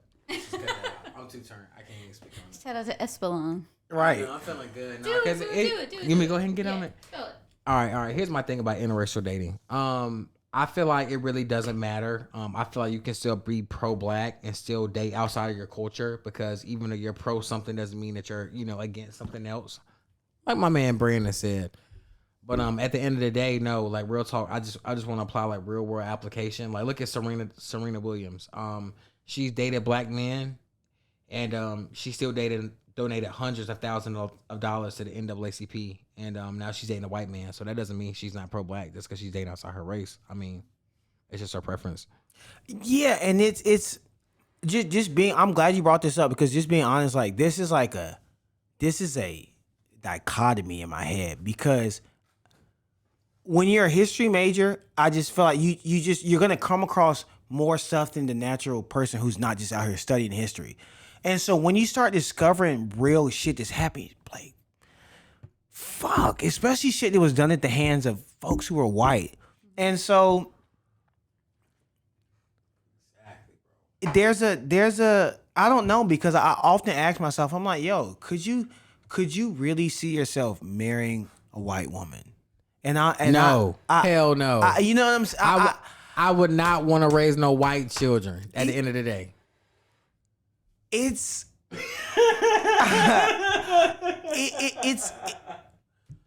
it's tough, because I'm like, I try not to see race and shit, but then there's so much shit that just goes super deep that, like, people who aren't black just don't even. They don't even know. They don't even know to know. Exactly, bro. I could never procreate with a white woman and have a white child. I could not imagine having to raise like a. Never mind. But what about someone like Kirsten? Shout out to our allies, man. I want to shout out to all white Yeah. people. I want to say specifically, I don't feel like that all white people are racist. I feel like being white in America, you have certain biases that you have to unlearn as a person. Yeah. But I wouldn't say that all white people are racist at all. I have plenty of white friends. Shout out to my man Hunter. Shout out to Keeks. Hey. You know what I'm saying? Have definitely let me know they lived the experience and they're definitely like for the culture, definitely for us. But on another topic, I just want to ask Brandon. Brandon, how do you feel about the people who were going hard for the culture during George Floyd and who are now like nowhere to be found during these shootings, like for example the Buffalo shooting? Oh, been waiting for this. That question right there, and that time period for me, like, I don't want to be dramatic and say it was like traumatic, but I just remember like dealing with someone who's white during that time. I'll never forget the protest I went to. This is when my whole life changed. I went to a protest. Shit, you went with me. You went with me. That is so wild. You went with me. We went to that protest, and I don't know if you remember, we came back to the house playing ratchet music. It's a good time, but everybody drinking, you know what I'm saying? We smoking, we having a good time. It's crazy. I don't know, and nobody knew. I went to bed that night, and this conviction like came over me. Because it was almost like, I heard this voice say, you mean to tell me you about to go to this protest, hold a sign in the fucking heat, say Black Lives Matter, walk around in a counterclockwise circle for an hour, then immediately get your keys, get in the car with a white woman, say, come on, babe, let's go, and play music that says Black Lives do not matter. And since that day, like, I'm going to be honest, there's been this war in my head of so many things, but like, that day specifically just kind of has me like, because I remember how many people were posting. White people were posting more than black people. I'm gonna speak on it. We're posting heavy. Posting black pictures. Black pics, blah, blah, blah, Black Lives Matter, all these stats and shit that nobody fact checked anyway. Don't get me started on that. You know what I'm saying? And because niggas it was all during Corona, it was this big wave of like, all right, everyone's proactive. Everyone sees finally. Black people have been treated like, people of color have been treated like shit for God knows how long. We were all on this scale of like, y'all see it. But like you alluded to, it's 2 years later, and now where are those posts? In my opinion, you should still be posting every Tuesday, Thursday, Wednesday. And it's funny because like, I've had these discussions, whatever you want to call it, like, because this is the battle of my life right now. It's so I feel so relieved to talk about this. Praise God. Can we drink to this? Hey. Mayo. Oh, real talk, bro, real talk. cup. And I just want to speak on it too, bro. I think it's hilarious, and it just speaks to our culture how a few weeks ago when Will Smith smacked the fuck out of Chris Tucker, you know, and I never promote, you know, violence Chris Rock. at all. Chris Rock. Yeah, ass below. All right, I just want to say, all right, let me cut. No, right. He's it. When Will Smith smacked Chris Rock, I'll never forget actresses and actors like Amy Schumer saying how they were traumatized about how they experienced this and this should never happen, violence, blah, blah, blah, blah, blah, right? Mind you, they haven't spoken a word about the Buffalo, New York shooting, how this man murdered 10 black people, you know what I'm saying, in a grocery store. You know what I mean? So y'all were traumatized about two grown men smacking each other. But y'all not traumatized at all about 10 black people killing each other, right? And here's my thing that's crazy, right? Not to dismiss the school shooting in Houston or Texas, you know what I mean? You know, with the guy who went in and shot the elementary school. But it's almost like people have already forgotten about what happened in Buffalo, New York. Mm-hmm. It's like people are like, okay, you know what I'm saying? I feel sympathy for these kids being shot. What about these 10 innocent black elders who got shot at a grocery store? It's like I almost forgot already. That's the culture that we live in, bro. It kills me because in 2 weeks this will be old news, and it's like we don't really have a divisive plan as people about what we should do moving forward, and it just kills me every day, man. So Christine, like, where do you stand? Like, because I always wonder like the role of a wife. You know what I'm saying? Especially like a young wife. Like, how does it feel to be 30? A black woman in this era. You know what I'm saying? Like in this era of, I will say I feel like there's more recognition towards black women, but also with recognition almost comes a target. As you can see, like you were saying with the Buffalo shooter. It's like, how does it feel during these times? I think that's a good question. I think a lot of it is being the support system. Like, I feel like growing up, I was the support system, whether that be because I'm a mixed or black woman. Like, my personality in general is the person that someone comes to talk to, and I listen and help them, you know, like listen to them and be like, oh yeah, I understand where you're coming from. Yeah. So I feel like, you know, these past few years, and unfortunately even the past few months, has been the like grieving process of, let's talk about it, and like, this is horrible, you know what I mean? So I think my perspective of it is like, I'm the one that I'm listening to everything that's going wrong, and kind of like I mentioned before, like, I don't think I can ever fully say like, oh yeah, I'm a black woman, like, because of how I've been raised and how I've seen my friends interact with me. Like, in my head, I'm the mixed chick, right? So I see like all these perspectives inside. So like, when TJ's coming to me, like, I hear him saying, you know, this, that, and the third, and then I'm trying to like, in my head, thinking about like the other perspective. It's a very hard line, right? Because like, you don't want to make the person that you love like upset, but you also want to make sure that you see both sides equally. I feel like, and that, I don't know if that's a race thing. I don't know if that's like a perspective thing of me, like how I am as a person.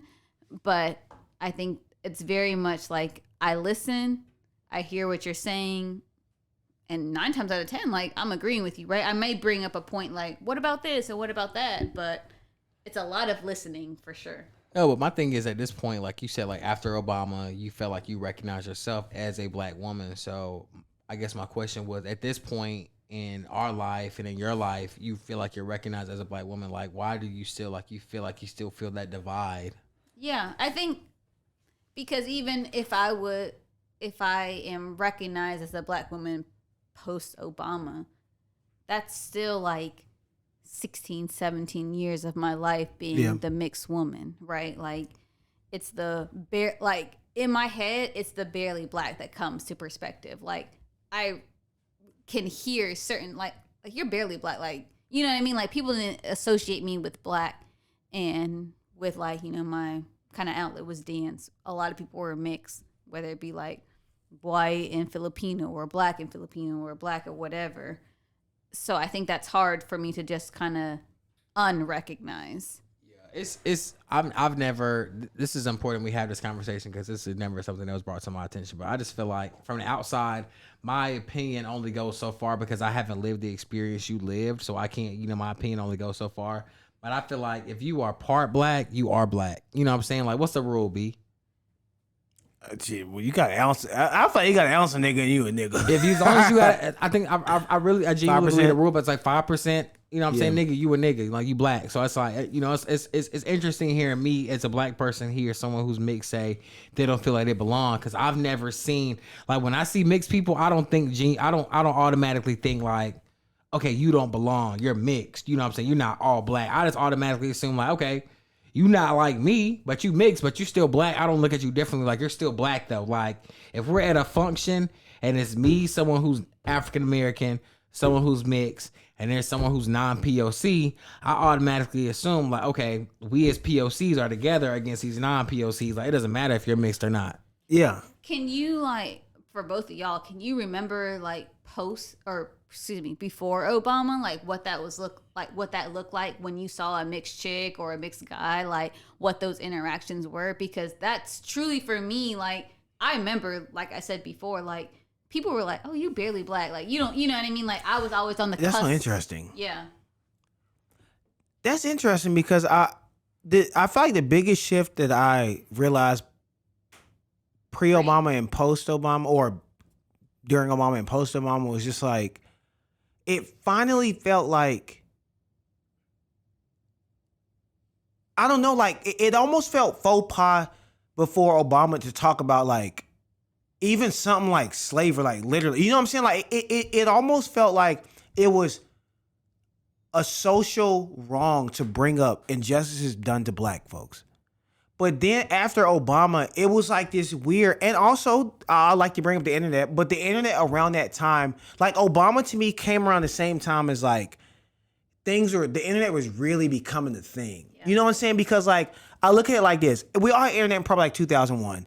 Dial up, your mama told you don't be on there too long because can't nobody call. Right. And so even then, like information wasn't like widespread. I look at YouTube, so like that Soulja Boy era, high school, 05, 06, to me, that's when like information started to become like a thing kind of. And so Obama to me was like part of the beginning of like the information age. And so it's almost like Obama worked in unison with this like awakening of the masses of like, damn, people really begin. I remember Trayvon Martin, junior year in college. I will never forget this. 2012 spring, Trayvon had gotten killed, and I'll never forget. I was in the EUC, and this chick came up with this fucking flyer, and she was like, "If you bring a bag of Skittles, you get into Green Street. If I'm not mistaken, it was Green Street. You get into Green Street free tonight." And two things were. I'm like, first of all, this is fucking disrespectful. Right. But in my mind, I was like, damn, a nigga got shot. You know what I'm saying? Like at that time, it was like unfathomable. And so when I think about the Obama era, like pre and post, I think the biggest thing I realized is like, it actually became okay to like socially talk about injustices done. And it was so weird. I remember being at the barbershop watching the Trayvon Martin case, and it was so like exhilarating. It almost felt like our OJ. You know what I'm saying? And now it's become a widespread thing. So I guess I'd say, for a long answer to your short question, like that's my biggest takeaway from like pre-Obama, post-Obama, is that like Obama to me represents like the era where we started to kind of get a voice. It was weird. It was like, damn, we nigga, you know what I'm saying? Because remember when Kanye said that shit about George Bush? It was niggas were like, whoa, hey, nigga, like, whoa, you chilling. You know what I'm saying? But now today that wouldn't be, a nigga can get on Instagram and say that shit and it'll go viral. Yeah. 15, 16 years ago, hey, whoa, nigga, what are you doing? So yeah. Yeah. That's a long answer. No, I agree. Yeah. Anything to add to that? I agree. I think like it's just very different for people who are mixed, and then specifically mixed with black and white versus black or whatever, because like I think people see them differently and they see different sides. Like I to this day like will believe that Kirsten, we keep shouting out Keeks, shout out to Keeks, but like, you know, she had a black dad. Like I feel like she had more of a stepdad or like real dad? Stepdad. Word. But I mean, like, it's been her dad since, right, like, you know, what, 2 or something. That is like her experience with like the black culture is very different from mine. And like growing up, I didn't see race. Like I was like, I am who I am. Like you black, you white, you whatever. But like her experience was very different coming from like being from a white mom and growing up with a black dad. Like I to this day think she got more culture than I do. Yeah, I can't really speak to exactly what it is, but I just don't know exactly what that is. And you know what I mean? Maybe if this clip makes it and Brandon posts it, maybe someone can respond and answer. But I don't know what it is. Me as a black man, I just don't understand what it is like. And I want to preface it by saying this: I'm not a mixed person, and I haven't lived the experience that makes people leave and that they lived. And I don't want to dismiss their experience as people, but I just can't understand, like, as a mixed person, like, you're half black and you're half white, right? So it's like, you're black. Like, you know what I mean? Like, so even if you feel like you don't belong, at the end of the day, like, you're still black. Like, the culture accepts you. Like, you might look different than how I look, but you're still black at the end of the day, and we still accept you. So that's just how I kind of feel like, you know. Right. I would add, as a mixed person, I'm not black and white, but I would add, like, growing up, so like, I went to, like, a predominantly white middle or elementary and middle school, but, like, in high school, you know, like, there was a good amount of black and white folks, but, like, growing up mixed, it wasn't that the black community was like, oh, yeah, you're black. Like, that wasn't the perception. It was like, you're mixed, and they automatically assume you're mixed with black and white. So then when you tell them something else, it's like, oh, okay. But it's like growing up that wasn't the automatic thing. And to the question that I asked before, like, can you remember like a time pre-Obama, how you like kind of interacted with mixed folks? Because I feel like that is a very big difference. Like I remember genuinely like, because it was around the time of senior year to college that like it was the barely black era when they were talking to me like, oh yeah, you're barely black. But like, I mean, I had friends with everybody, right? But then like when I came to college, it was like, oh, you black, like, you know what I mean? So if you can remember kind of like interacting with mixed people that before Obama, because that was the thing. It wasn't that like you weren't accepted, but it was like, yeah, you mixed. Like that was kind of like the mindset that I kind of grew up in. And shout out to VA, because I mean, y'all from North Carolina, so that might have been different. Yeah, it's funny you say that, because I was just about to say, like, it's crazy. When I was growing up, I felt like I wouldn't have looked at somebody like you as mixed. I only saw mixed as like somebody who was black and white. And you know what I'm saying? Like, but we also grew up pre-internet. Like, Exactly.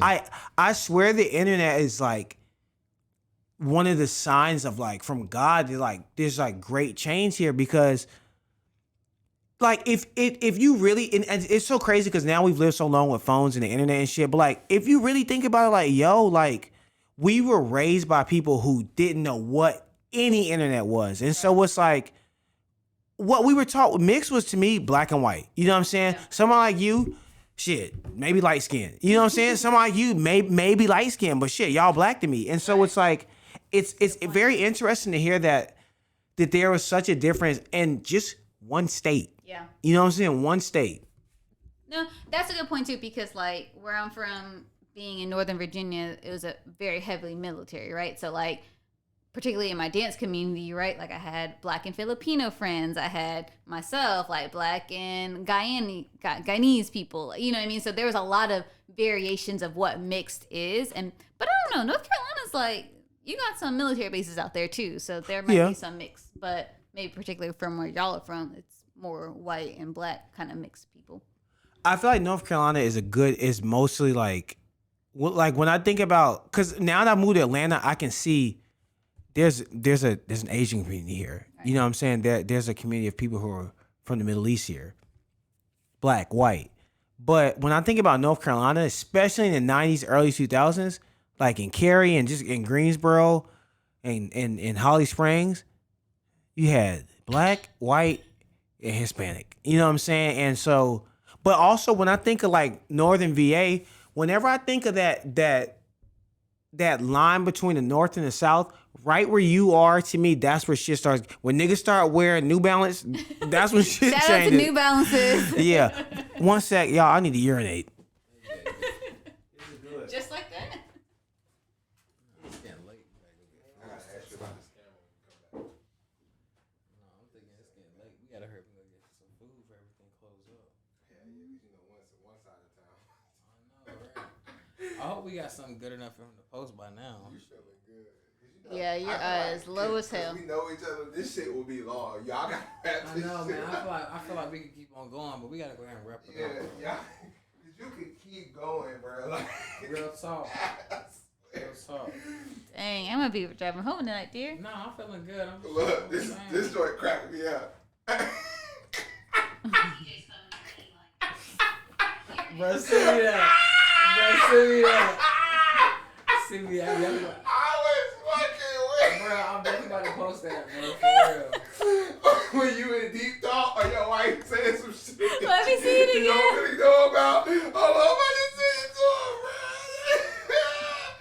bro. Yo, that shit had me so fucking weak, dog. Dog. I was trying hard not to put something. Dang. Oh boy, y'all are funny to me. Oh man. Let me see if I got to say it. Okay, I said it's good, it's delivered. Oh my god. That shit was funny. Bro, let's just admit it. Brandon is addicted to pink. Like, bro, look at this shit, bro. Let's just admit it. Like, bro, it's okay. Bro, if that's your favorite color, just say that, bro. Like at this point, like, I when he come back, I'm gonna be like, hey, bro, If pink your favorite color, just say that, bro. Just say that, bro. I did Bro, y'all gotta, cause y'all can keep going. Yeah, we gotta wrap we it be up. talking. Yeah. Hell yeah. How Hold long on we real been? quick before you get back. Oh damn, we've been on an hour and 50. Damn. Bro, it says no card. Is that okay? This one is good. This one says no card. Shit, we'll see. I don't know. I mean, shit, I don't know. Okay. But shit, in conclusion, Right, let's go ahead and hop back. yeah, my fault. I ain't realize we been only just an hour and 50. F it. Right. That's that best friend status. Right. Real Hey. talk. Anything else you wanna add in, B? Man, anything else y'all wanna get off your chest? No, man. Real talk. I just want to shout out to my man Brandon. Real talk, man. I feel like we as people don't, you know what I'm saying? I feel like we get complacent. You know what I mean? Working for these companies, working for minimum wage, working for $15, $17 an hour. I feel like we as people have these talents that we don't recognize, and we could be making salaries far beyond $15 to $17 an hour, people. I mean, we can work on our own businesses. You know what I mean? We can open our own businesses. We can do tons of different shit, man. I fall, man. It's okay. All right. Christine? Shout out to Brandon Brown, best friend since 2009. Hey. Let's get it. Y'all, we're in our third year of friendship. I mean, our third decade. Third I decade. feel like we could keep on going, bro. We didn't even talk about we didn't even talk about the scrap that happened at More Strong. Oh, never forget that, bro. Never forget you right. Bring us back for a round 2. We'll let you know the deets of Brandon Right, Brown. when that time the time the guy pulled up on Brandon trying to get his book bag. Called TJ like, get me some help, my Yeah, bro. man, nigga I was tried at to the run up on me, barbershop. man. I know, nigga ran it for you. I was at the barbershop. And I had on them touchscreen gloves, and I could. Bruh, crazy times, man. Crazy Yeah. times, man. I just hope we got something good enough for you to post. Oh yeah, no, most def. Yo, hey, I appreciate y'all coming through for real. I really thank y'all. This is great. This is 13 years in the making. Hey. Any closing remarks? Just shout out to Brandon Brown, the mathematician over here. He really is like that person that does all the math, like when he on the basketball court. So that ain't fake. No. I just want to say my last thing is, man, social media is not real, man. We as people have to learn to distinguish between reality and social media. It doesn't matter if you don't get it. You know what I'm saying? If you're not getting the bag like you want to and your friend is getting the bag, that's okay, man. You got to trust in your timing. You got to trust in God. Believe you still going to get it. Don't believe in self-doubt. Self-doubt sinks in before anything. If you let self-doubt sink in, you're going to cancel. You're not going to make it anyway. So just be successful. And everything you do, trust in God, and you're going to make it. You know what I'm saying? That's really what it is. Okay, let's get it. Hey, okay. Social media is only highlights. Remember that. It's like just like Sports Center. For me, my closing remarks, as always, do before you die. It's not do or die, because no one makes out this thing alive. Hey. Gang. Let's get it. Okay, can you hit that red button for me?